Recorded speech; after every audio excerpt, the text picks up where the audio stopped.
Hello dear students, कैसे आप सभी। आई होप बहुत अच्छे होंगे। चलिए 13.1 से क्वेश्चन नंबर 5 और 6 को सॉल्व करते हैं।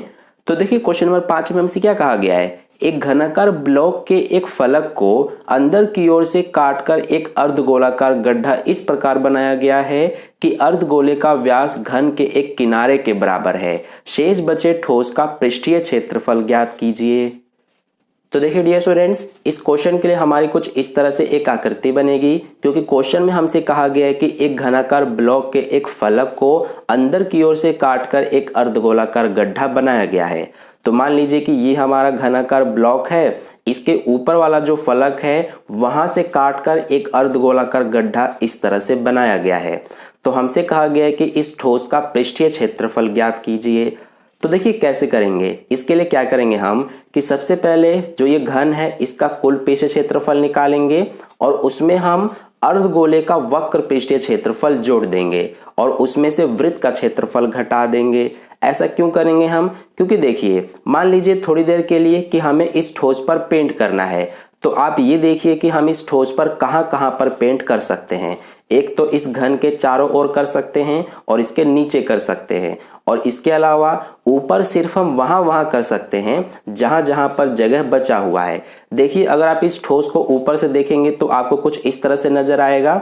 ये हमारा अर्धगोले के आकार का है और जो घन का फलक है ऊपर वाला, उसमें सिर्फ कोने कोने में ये वाले हिस्से बचे रहेंगे, तो हम सिर्फ यहीं पर पेंट कर सकते हैं।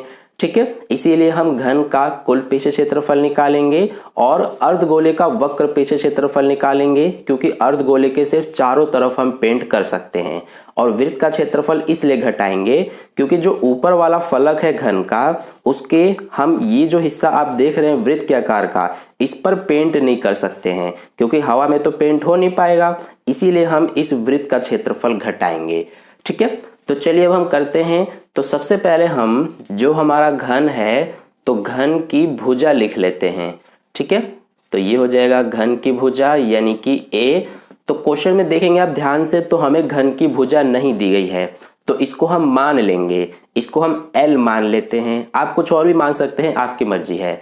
ठीक है, तो हमने घन की भुजा को एल मान लिया, यानी कि जो ये भुजा है इसको हमने एल मान लिया। अब इसके अलावा हम अर्धगोले की त्रिज्या भी लिखेंगे, तो यहां पर लिखेंगे अर्धगोले की त्रिज्या यानी कि रेडियस। तो ये क्या होगा हमारा, हमसे क्वेश्चन में कहा गया है कि अर्धगोले का जो व्यास है वो घन के एक किनारे के बराबर है।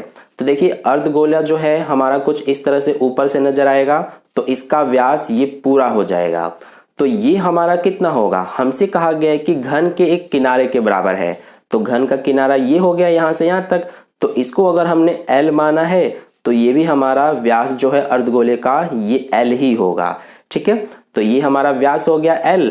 तो त्रिज्या कितना होगा, त्रिज्या व्यास की आधी होती है, यानी कि एल का आधा कर देंगे तो एल बटे 2 हो जाएगा। तो ये अर्धगोले की त्रिज्या हो गई और ये घन की भुजा हो गई।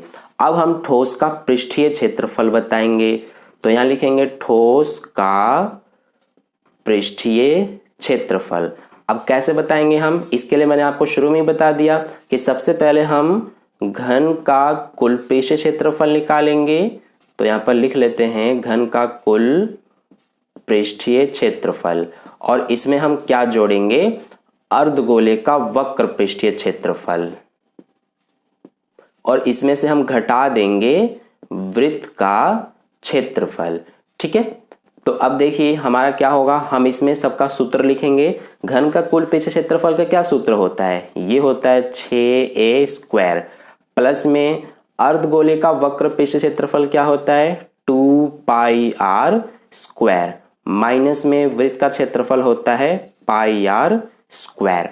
अब यहां से ये 6a स्क्वायर, ये 2πr square minus πr square, तो 2πr स्क्वायर में से माइनस करेंगे πr स्क्वायर, तो ये सिर्फ πr स्क्वायर बचेगा। अब इसको करते हैं, इसमें मान रखेंगे सबका, तो ये 6 ए क्या है हमारा, यानी कि घन की भुजा को हमने एल माना है, तो ए की जगह पे क्या लिखेंगे हम एल लिखेंगे, तो ये हो जाएगा एल और स्क्वायर प्लस पाई का मान हमारा, इसको ऐसे ही रहने देते हैं पाई को, और आर स्क्वायर है, तो आर क्या है यानी अर्धगोले की त्रिज्या एल बटे 2 है, तो इसीलिए हम आर की जगह पर L/2 लिख लेते हैं और ये स्क्वायर। अब देखिए ये 6L का स्क्वायर करेंगे तो ये हमारा L² हो जाएगा, प्लस ये पाई और यहाँ पर भी L का स्क्वायर होगा सबसे पहले, तो ये L² बटे में 2 का स्क्वायर करेंगे तो 4। अब देखिए यहाँ पर 6L² और पाई L² बटे 4 में L² हमारा दोनों में है, तो L² को हम कॉमन ले लेंगे। तो अब इसका क्या बचा, इसका बचा सिर्फ 6, प्लस इसमें से L² कॉमन आ गया तो ये बचेगा पाई बटे में 4। अब इसको चाहे तो हम आगे भी कर सकते हैं, यहाँ पर एलसीएम लेकर इसके नीचे 1 मानेंगे और इसको तो एज इट इज लिख लेंगे। यहाँ पर 1 और 4 का एलसीएम होगा तो 4 आएगा, 1 से 4 को भाग करेंगे तो 4 आएगा, 4 छिक 24, प्लस 4 से 4 को भाग 1 का पाई में गुणा करेंगे तो पाई ही आएगा। तो यहाँ से अब हमारा आंसर क्या आएगा, ये हो जाएगा L²। इसको हम क्या करेंगे, इसको बाहर लिख लेते हैं तो L² बटे 4 हो जाएगा और यहाँ ब्रैकेट में बचेगा सिर्फ 24 प्लस पाई। तो यही यहाँ पर हमारा आंसर हो जाएगा, ठीक है, यानी कि ठोस का पृष्ठीय क्षेत्रफल यही हो जाएगा। तो इस तरह से हमारा क्वेश्चन नंबर 5 का सॉल्यूशन कंप्लीट हुआ। अब चलिए क्वेश्चन नंबर 6 को सॉल्व करते हैं। तो देखिए डियर स्टूडेंट्स, क्वेश्चन नंबर 6 में हमसे क्या कहा गया है, दवा का एक कैप्सूल एक बेलन के आकार का है जिसके दोनों सिरों पर एक एक अर्धगोला लगा हुआ है। पूरे कैप्सूल की लंबाई 14 mm है और उसका व्यास 5 mm है। इसका पृष्ठीय क्षेत्रफल ज्ञात कीजिए। तो देखिए डियर स्टूडेंट्स, जो दवा का कैप्सूल है वो कुछ इस तरह का है, बीच में बेलन के आकार का है और दोनों साइड से 2 अर्धगोले लगे हुए हैं। तो इसका पृष्ठीय क्षेत्रफल ज्ञात करने के लिए कहा गया है। तो देखिए कैसे करेंगे, इसके लिए क्या करेंगे हम कि सबसे पहले बेलन का वक्र पृष्ठीय क्षेत्रफल निकालेंगे और उसमें हम ये जो 2 अर्धगोले हैं दोनों साइड से, तो दोनों अर्धगोले का वक्र पृष्ठीय क्षेत्रफल जोड़ देंगे तो हमें पता चल जाएगा कि इसका पृष्ठीय क्षेत्रफल कितना है, ठीक है। इसके अलावा जो दवा का कैप्सूल है इसकी कुल लंबाई हमें 14 mm दी गई है और इसका व्यास हमें 5 mm दिया है। तो देखिए इसका पृष्ठीय क्षेत्रफल कैसे निकालेंगे हम, सबसे पहले हम क्या करेंगे कि जो बेलन है इसमें बीच में यहाँ से यहाँ तक जो बेलन है इसकी ऊंचाई लिख लेते हैं। तो यहाँ पर लिखेंगे हम कि बेलन की ऊंचाई, ठीक है, यानी कि हाइट। तो बेलन की ऊंचाई कितनी हो जाएगी, हमें जो ये पूरा दवा का कैप्सूल है इसकी लंबाई 14 mm दी गई है, यानी कि यहाँ से यहाँ तक, लेकिन जो इसमें बेलन है वो सिर्फ यहाँ से लेकर यहाँ तक है। तो इसकी ऊंचाई कितनी हो जाएगी, देखिए हमें लंबाई कहा गया है तो लंबाई ही इसकी ऊंचाई होगी, ठीक है। तो इसीलिए जो बेलन है उसकी ऊंचाई यहाँ से यहाँ तक निकालने के लिए क्या करेंगे हम कि हमें जो इसका व्यास है ये 5 mm दिया गया है, तो ये हमारा व्यास यहाँ से यहाँ तक हो जाएगा। तो त्रिज्या कितनी होगी, त्रिज्या सिर्फ हमारा यहाँ से यहाँ तक यानी कि व्यास की आधी हो जाएगी। तो जैसा कि हमें पता है कि जितना अर्धगोले की त्रिज्या होती है उतना ही उसकी ऊंचाई भी होती है, यानी कि यहाँ से यहाँ तक जो है ये हमारा इस अर्धगोले की ऊंचाई हो जाएगी, ठीक है। इसी तरह से इस अर्धगोले में भी ये जो है ये इसकी ऊंचाई हो जाएगी। तो हम क्या करेंगे कि बेलन की ऊंचाई निकालने के लिए यानी कि यहाँ से यहाँ तक ऊंचाई निकालने के लिए हम इधर से इतना और इधर से इतना घटा देंगे। तो ये हमारा क्या है, ये हमारा अर्धगोले की ऊंचाई है। तो सबसे पहले अर्धगोले की त्रिज्या कितनी होगी, देखिए व्यास पूरा 5 mm है तो 5 का आधा हो जाएगा अर्धगोले की त्रिज्या। तो 5 का आधा होता है हमारा 2.5 यानी कि 2.5। तो इसीलिए पूरे में से यानी कि 14 में से हम क्या घटाएंगे, इधर से 2.5 और इधर से 2.5 यानी कि 2.5 और 2.5 तो ये हमारा बन जाएगा 5। तो इसीलिए हम 5 घटा देंगे तो ये आ जाएगा 14 में से 5 घटाएंगे तो 9, यानी कि 9 mm जो है ये इस बेलन की ऊंचाई हो गई।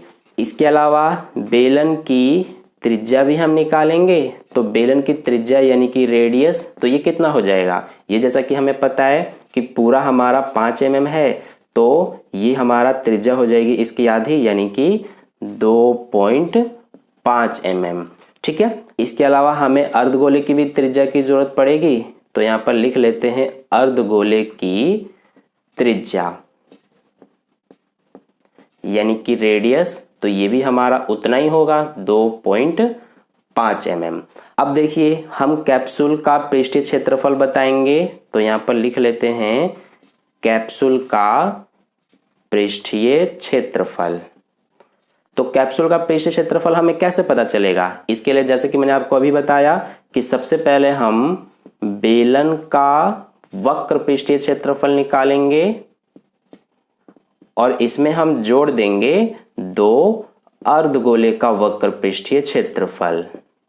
ठीक है, तो देखिए बेलन का वक्र पृष्ठीय क्षेत्रफल का क्या सूत्र होता है? ये होता है हमारा 2πr/h प्लस में ये 2 और अर्धगोले का वक्र पृष्ठीय क्षेत्रफल का क्या सूत्र होता है?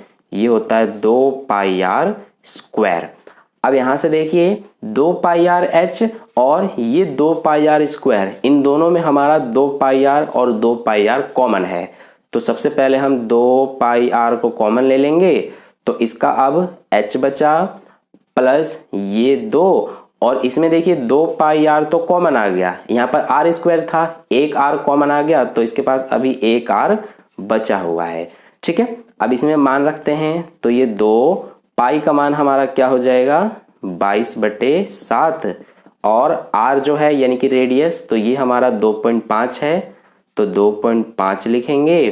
फिर h यानी कि हाइट, तो बेलन की हाइट कितनी है 9 mm है, प्लस ये 2 गुणा में r यानी कि 2.5। अब इसको सॉल्व करते हैं, तो यहाँ से ये 2 गुणा में 22/7 गुणा 2.5, यहाँ देखिए 2.5 का 2 से गुणा होगा यानी 2.5 का 2 से गुणा होगा तो 5 हो गया, 5 में 9 जोड़ेंगे तो ये हो जाएगा 14। अब इसके बाद ये दोनों कट रहे हैं 7 के पहाड़े से, 7 एकम 7, ये 7 के पहाड़े से 2 बार में, तो हमारे पास क्या बचा? अब ये बचा 2 गुणा 22 गुणा 2.5 गुणा 2। तो सबसे पहले 2.5 का 2 से गुणा करेंगे यानी कि 2.5 का 2 से गुणा 5 हो गया, 5 का 2 से गुणा करेंगे 10, 10 में 22 का गुणा करेंगे तो ये हो जाएगा 22×10 220। तो 220 mm², यही हमारा इस कैप्सूल का पृष्ठीय क्षेत्रफल है। ठीक है, तो इस तरह से क्वेश्चन नंबर 5 और 6 का सॉल्यूशन कंप्लीट हुआ। आई होप आपको अच्छे से समझ में आ गया है। अगर आपको वीडियो अच्छा लगा है तो वीडियो को लाइक कर देना, अपने दोस्तों के साथ भी शेयर कर देना, और अगर आप चैनल पर नए आए हैं तो चैनल को सब्सक्राइब करके बगल में जो बेल आइकन आता है उस पर ऑल नोटिफिकेशन वाले पे क्लिक कर लेना, ताकि नेक्स्ट वीडियो जैसी अपलोड की जाए उसका नोटिफिकेशन सबसे पहले आपको मिल जाए। मिलता है फिर नेक्स्ट क्वेश्चन के लिए नेक्स्ट वीडियो में। धन्यवाद।